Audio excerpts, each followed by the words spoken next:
এই পৃথিবীতে আসার পর আমাদের হায়াত কিন্তু বাড়ছে না, বরং প্রতিটি মুহূর্তে কমে যাচ্ছে। মানুষ ভাবে হায়াত বাড়ে, কিন্তু হায়াত তো বাড়ে না। জন্মের পর থেকেই আমার জন্য নির্ধারিত কত বছর বাঁচব, 50 না 60।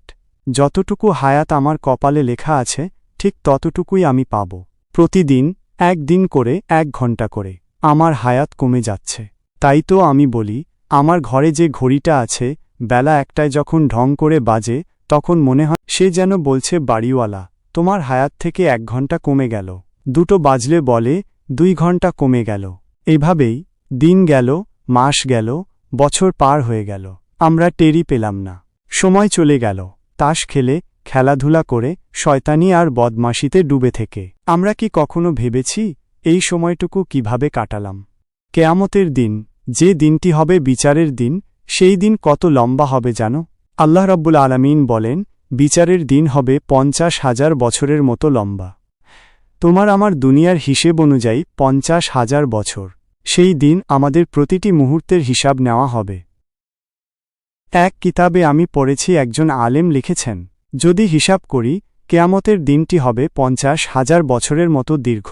এই হিসাবে যারা পৃথিবীতে 60 বছর হায়াত পায়, তাদের দুনিয়ার জীবন আখিরাতের হিসেবে যেন মাত্র 2 মিনিট। হ্যাঁ, মাত্র 2 মিনিট। চিন্তা করো, 60 বছরের জীবনের মূল্য আখিরাতের দৃষ্টিতে 2 মিনিট। এই 2 মিনিটের জন্য মানুষ করে কত হাঙ্গামা, কত মাঠ গরম হয়, কত সন্ত্রাস, ক্ষমতার জন্য লড়াই, লাঠি, মিছিল, স্লোগান, ভয়, ধ্বংস আর বিশৃঙ্খলা। এত কিছু এই সামান্য সময়ের জন্য? বন্ধুগণ, সময় কিন্তু চলে যাচ্ছে স্রোতের মতো। সময় কারো জন্য অপেক্ষা করে না। আর মৃত্যু প্রতি মুহূর্তে আমাদের দিকে এগিয়ে আসছে। মৃত্যু কবে আসবে এটা আমাদের কেউ জানি না। যে কোনো মুহূর্তে মৃত্যু এসে আমাদের সামনে হাজির হতে পারে। আমরা জানি না আরও 1 মুহূর্ত বাঁচব কিনা। তবুও আমরা মাল সামান জমা করছি, মনে হচ্ছে যেন 100 বছর নিশ্চিন্তে বাঁচব। সূরা আসরে আল্লাহ রব্বুল আলামিন সময়ের কসম করেছেন, ওয়াল আসর, সময়ের শপথ। এর মাধ্যমে আমাদের জানিয়ে দিচ্ছেন সময় কতটা মূল্যবান, সময়ের অপরিসীম গুরুত্ব কত গভীর। কিন্তু আজ আমরা সময় নষ্ট করছি গান শুনতে শুনতে, আশ্চর্য সব মলম বিক্রির শো দেখে দেখে, তাসপাশা খেলতে খেলতে। কেউ খেয়াল করি না এই সময়টাই আমাদের জীবন, আমাদের মূলধন। সময় বলতে অতীত হতে পারে বর্তমান। কিন্তু চিন্তা করে দেখো, বর্তমান বলে কিছু আছে কি? প্রতি মুহূর্তে ভবিষ্যৎ এসে বর্তমান হয়, আর বর্তমান হয়ে যায় অতীত। এই যে কথা বলছি, এইটাও তো কথা শেষ হতেই অতীত হয়ে যাচ্ছে।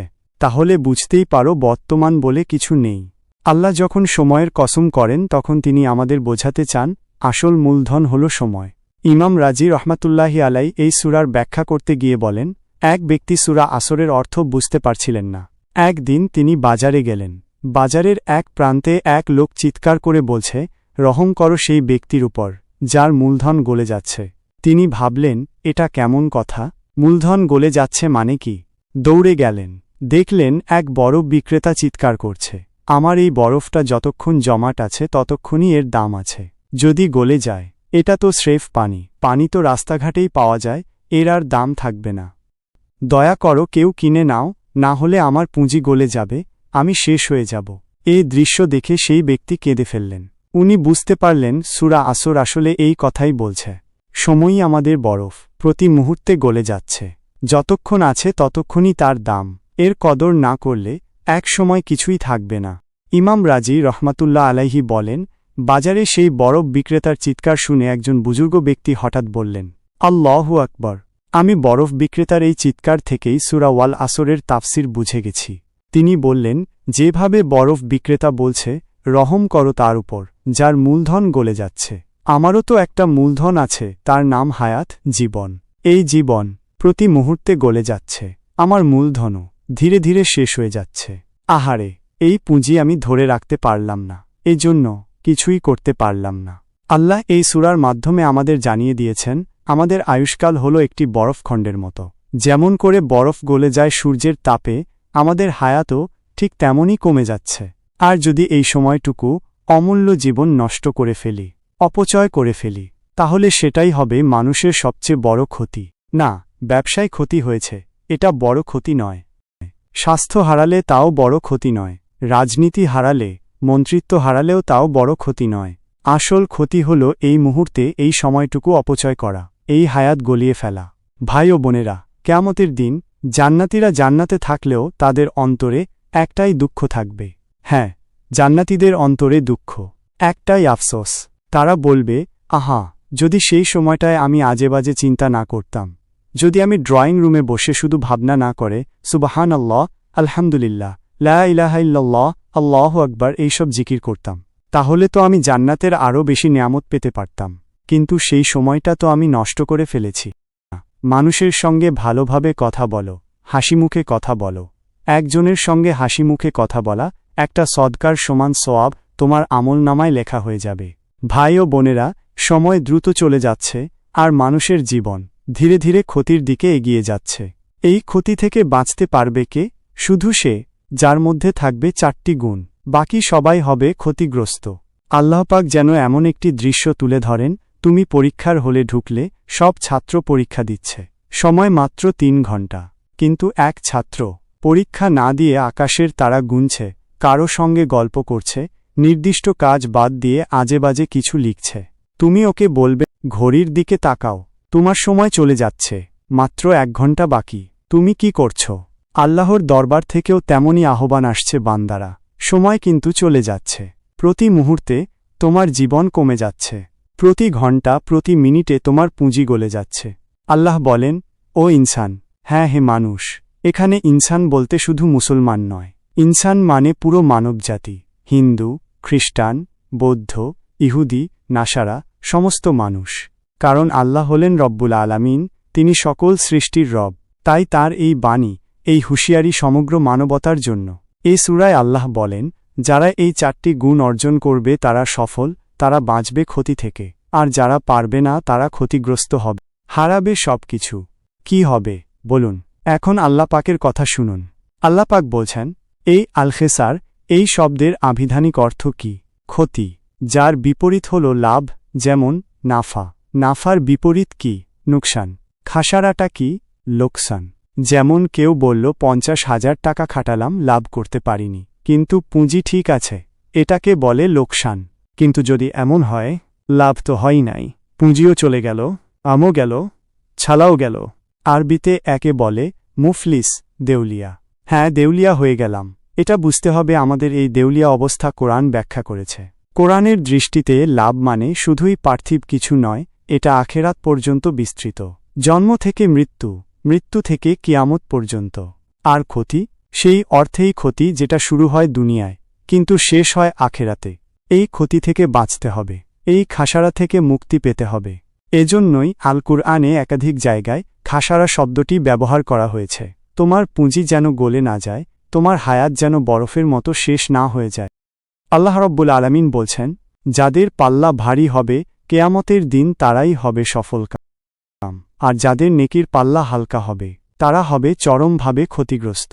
তারা নিজেরাই নিজেদের ক্ষতি সাধনকারী হবে কেয়ামতের দিন। মানুষের জীবনের যাবতীয় কাজের হিসাব হবে এক সুনির্দিষ্ট ভারসাম্যের মাধ্যমে।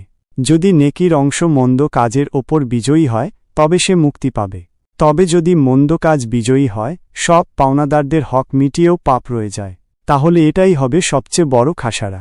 এর চাইতে বড় লোকসান আর কিছুই নেই এই দুনিয়ায়, আকাশে বা জমিনে। এই লোকসান থেকে বাঁচার জন্যই আল্লাহ আমাদের সতর্ক করেছেন। কুরআনের অন্য একটি আয়াতে আল্লাহ বলেন, তারা দুনিয়ার জীবনে পুঁজি খাটিয়েছে, সুদে কামিয়েছে, হারামে কামিয়েছে, অন্যায়ে কামিয়েছে। জীবনের পুঁজি তারা ব্যয় করেছে দিনের জন্য না, বরং দুনিয়ার হারামে। আল্লাহর হুকুম অমান্য করে তারা ক্ষতিগ্রস্ত হয়েছে, দুনিয়াতেও আখেরাতেও। এদের সম্পর্কে বলা হয়েছে খাসিরুদ দুনিয়া ওয়াল আখিরা, অর্থাৎ দুনিয়াতেও ক্ষতি, আখেরাতেও ক্ষতি। আল্লাহ রাব্বুল আলামিন বলছেন, এটা হচ্ছে সুস্পষ্ট ক্ষতি, এর থেকে বড় ক্ষতি আর কিছুই হতে পারে না। কুরআনে কারীমে অন্যত্র আল্লাহ বলেন, আমি এই কোরআনে এমন সব বিষয় অবতীর্ণ করেছি যা মুমিনদের জন্য শিফা, নিরাময়, আর তাদের জন্য রহমত, কিন্তু জালিমদের জন্য এতে বাড়ে শুধু ক্ষতি। মুমিনরা কোরআন থেকে পায় আরাম, শান্তি, হৃদয়ের প্রশান্তি। কিন্তু যারা এই কোরআনকে তাবিজের কিতাব মনে করে, যারা এটিকে ধর্মীয় আচার অনুষ্ঠানের বাইরে কল্পনা করতে পারে না, তাদের হৃদয়ে এই কিতাবের কোনো স্থান নেই। কোরআনকে যদি সংবিধান হিসেবে গ্রহণ করা না হয় ব্যক্তি, পরিবার, সমাজ কিংবা রাষ্ট্রীয় পর্যায়ে, তাহলে এটিই হবে সবচেয়ে বড় বঞ্চনা।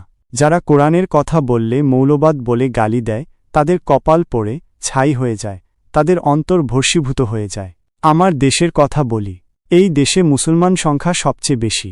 ইন্দোনেশিয়ার পরে পৃথিবীর দ্বিতীয় বৃহত্তম মুসলিম দেশ বাংলাদেশ। তবুও এই দেশে ইসলামকে যতটা অপমান করা হয়েছে, আলেমদের গালি, কোরআনকে কটাক্ষ, রাসূলুল্লাহকে অবমাননা, এরকম দৃশ্য কোথাও নেই। আমেরিকা, ইংল্যান্ডে কেউ কোরআনের বিরুদ্ধে বলার সাহস পায় না, কারণ তারা জানে মুসলমানরা প্রতিরোধ করবে। কিন্তু এই দেশে একজন মুসলমানের ঘরে জন্মানো মানুষও ইসলামের বিরুদ্ধে বক্তব্য দেয়। কেউ বলে মৌলবাদ, কেউ বলে ধর্ম নিয়ে বেশি কথা বলা চলবে না। আজ আমেরিকার প্রেসিডেন্ট বাইবেলের ওপর হাত রেখে শপথ নেয়, বলে এই মহাগ্রন্থ স্পর্শ করে আমি জাতির কল্যাণে নিজেকে উৎসর্গ করলাম। কিন্তু আমার দেশে যদি কেউ কোরআনের ওপর হাত রাখে, তাকে বলা হয় মৌলবাদী। তসবিহ হাতে নিলেও বলা হয় নাটক করছে, প্রতারণা করছে জাতির সঙ্গে। ঠিক তাই, ধর্মের প্রতি আকর্ষণ এটা একটা অভ্যন্তরীণ আলো। যারা এই আলোকে হৃদয় থেকে ত্যাগ করে, তারা জীবনে অন্ধকারে ডুবে যায়, ক্ষতিগ্রস্ত হয়। আর যারা এই আলোকে আঁকড়ে ধরে, তারা এই দুনিয়াতেও বাঁচে, আখেরাতেও মুক্তি পায়। রাসূলুল্লাহ সাল্লাল্লাহু আলাইহি ওয়াসাল্লাম বলেন, আল কোরআন হুজ্জাতুন আলাইকা, অর্থাৎ এই কোরআন হবে তোমার পক্ষে সাক্ষী অথবা তোমার বিপক্ষে সাক্ষী। কিয়ামতের দিন কোরআন চুপ থাকবে না। তুমি তাকে গ্রহণ করলে সে বলবে, হে আল্লাহ, এই বান্দা আমাকে পড়েছে, আমার উপর আমল করেছে। আর তুমি কোরআনের বিপরীতে জীবন চালালে কোরআন বলবে, হে আল্লাহ, এই বান্দা আমাকে অবহেলা করেছে। তাই জিজ্ঞাসা করি, আমরা কি চাই? কেয়ামতের দিন কোরআনের পক্ষে সাক্ষী নাকি বিপক্ষে? যদি কোরআনের পক্ষে সাক্ষী চাই, তাহলে কোরআনের জন্য কাজ করতে হবে। এটাই আমাদের মুক্তির পথ। রাসূলের হাদিস এবং কোরআন কেন্দ্রিক জীবন ছাড়া আর কোনো নাজাতের রাস্তা নেই। আমাদের সমস্ত পুঁজি, আমাদের ইবাদত, শ্রম, চিন্তা, ধ্যান সব কিছু অর্থহীন হয়ে যাবে যদি তা কোরআনের উপর ভিত্তি করে না হয়। এই কোরআনের উপর ভর করেই আমাদের টিকে থাকতে হবে। এই কোরআনের আলোতেই আমাদের বাঁচতে হবে। আল্লাহ রব্বুল আলামিন কোরআনে বলেন, প্রকৃত দেউলিয়া তারাই যারা কেয়ামতের দিন নিজেকে, নিজের পরিবারকে, নিজের বংশধারাকে এই ভয়ঙ্কর ক্ষতির দিকে ঠেলে দেবে।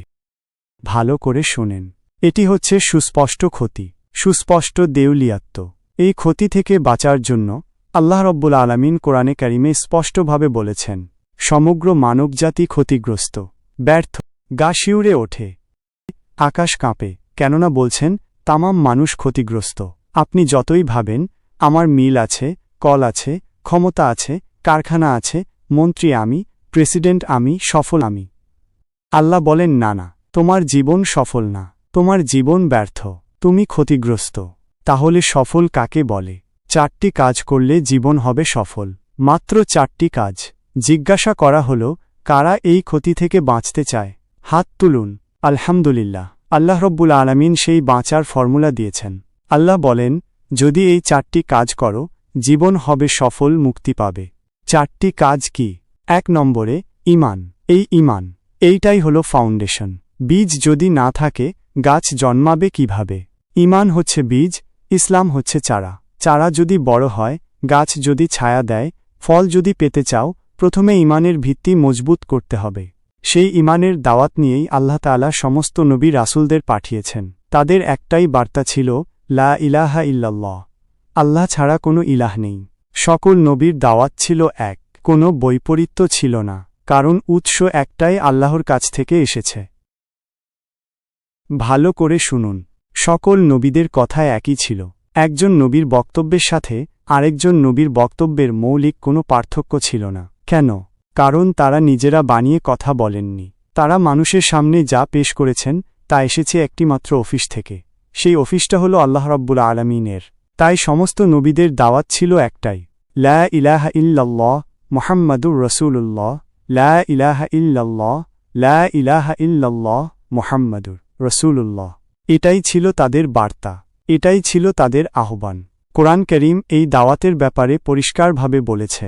আমরা এক আহ্বায়কের আহ্বান শুনেছি, যিনি আমাদের ডেকেছেন ঈমানের দিকে। কোনো নবী নেই যিনি ঈমানের দাওয়াত দেননি। সব নবী ঈমানের দাওয়াত নিয়ে এসেছেন। মানবজাতিকে 2 ভাগে ভাগ করেছেন আল্লাহ।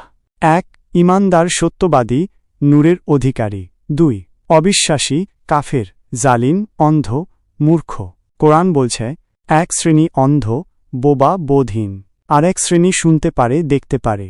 এই 2 শ্রেণী কখনো এক নয়, সমান নয়। এটাই কোরআনের বার্তা। ভালো করে শুনুন, এ দুটি রাস্তা এক নয়, একটি ঈমানদারদের পথ আরেকটি কাফেরদের। দুটি পথ সম্পূর্ণ ভিন্ন। আল্লাহ রব্বুল আলামিন নিজেই ঈমান ও কুফরের পার্থক্য স্পষ্ট করে দিয়েছেন, এত স্পষ্ট যে ভুল বোঝার অবকাশ নেই। দ্বীনের ব্যাপারে কোনো জোর জবরদস্তি নেই। হেদায়াতের পথ আর গোমরাহির পথ আলাদা করে দেওয়া হয়েছে। কিন্তু অনেক সময় কিছু ধর্মনিরপেক্ষ লোক এই আয়াতকে নিজেদের মতাদর্শ প্রতিষ্ঠায় ব্যবহার করতে চায়। তারা বলে ধর্মে জবরদস্তি নেই, আরও বলে লাকুম দিনুকুম ওয়ালিয়া দিন, তোমাদের ধর্ম তোমাদের জন্য, আমাদের ধর্ম আমাদের জন্য। কিন্তু এ আয়াতগুলোর আসল মানে কি? এর মানে এই না যে সব ধর্ম সঠিক, সব পথ সমান। না, আসলে এটা বলা হয়েছে মুনাফিক কাফেরদের প্রস্তাব প্রত্যাখ্যান করতে। তারা বলেছিল, চলুন ধর্মকে ভাগ করে নেই। কিছুদিন আমরা আপনার আল্লাহর ইবাদত করব, কিছুদিন আপনি আমাদের মূর্তির পূজা করুন। এই ঘৃণ্য প্রস্তাবের জবাবে আল্লাহ সূরা কাফিরুন নাজিল করলেন, হে কাফেররা, আমি ইবাদত করি না তোমরা যাকে করো, তোমরাও ইবাদত করো না আমি যাকে করি। তোমাদের দিন তোমাদের জন্য, আমাদের দিন আমাদের জন্য। এখানে পক্ষপাতিত্ব আছে ধর্মের পক্ষে, নিরপেক্ষতা নয়। হিন্দু, খ্রিস্টান, বৌদ্ধ, তোমরা তোমাদের ধর্মে থাকো। মুসলমান, তোমরা ইসলামেই অটল থাকো। কারণ ধর্মের ব্যাপারে নিরপেক্ষতা বলতে কিছু নেই। ধর্মনিরপেক্ষতা প্রতারণা। একজন ব্যক্তি যদি বলেন আমি মুসলমান, আমি ঈমান এনেছি, তারপর আবার বলেন আমি ধর্মনিরপেক্ষ, এটা কি? এটা এক ধরনের মিথ্যাচার। এটা মুনাফিকের ঘোষণা। শুধু একজনই নিজেকে সত্যিকারভাবে ধর্মনিরপেক্ষ দাবি করতে পারে, সে হল নাস্তিক, যে আল্লাহকেই মানে না। কিন্তু তুমি যদি বলো আমি ঈমান এনেছি, আমি মুসলমান, তাহলে তুমি ধর্মের পক্ষে থাকতেই হবে। নিরপেক্ষ হবার প্রশ্নই আসে না। ঈমানের প্রকৃত অর্থ, ঈমান আগে, ইসলাম পরে। আর ঈমান আনার আগে একটি জিনিস অস্বীকার করতেই হবে, তা হল তাগুত। যে তাগুতকে অস্বীকার করে এবং আল্লাহর উপর ঈমান আনে, সে এমন একটি মজবুত হাতল ধরে ফেলেছে যা কখনো ভাঙবে না। এই হাতল ভেঙে যাবে না, এই ঈমান ধ্বংস হবে না। সত্যিকারের মুমিন কারা? ইন্নামা আল মুমিনুনা, সত্যিকারের মুমিন তো তারাই যারা আল্লাহর উপর ঈমান আনে, তারপর আর কোনো সন্দেহ তাদের মনে ঢুকতে পারে না। তারা ঈমান এনেছে, সন্দেহ করেনি, আল্লাহর রাস্তায় জিহাদ করেছে মাল দিয়ে, জান দিয়ে। এরাই হলো সত্যবাদী। সন্দেহের চিহ্ন কোথায়? যারা বলে নামাজ রোজা ঠিক আছে, কিন্তু রাজনীতিতে ধর্মের প্রয়োজন নেই, এটাই তো সন্দেহ, এটাই কুফরি চিন্তা। তারা জীবনকে ভাগ করেছে, এক ভাগ ধর্মের জন্য, আরেক ভাগ দুনিয়ার জন্য। এই দ্বিচারিতা ইসলামে নেই। ঈমানের দাবি করতে হলে জীবনের প্রতিটি ক্ষেত্রে ঈমানের ছাপ থাকতে হবে।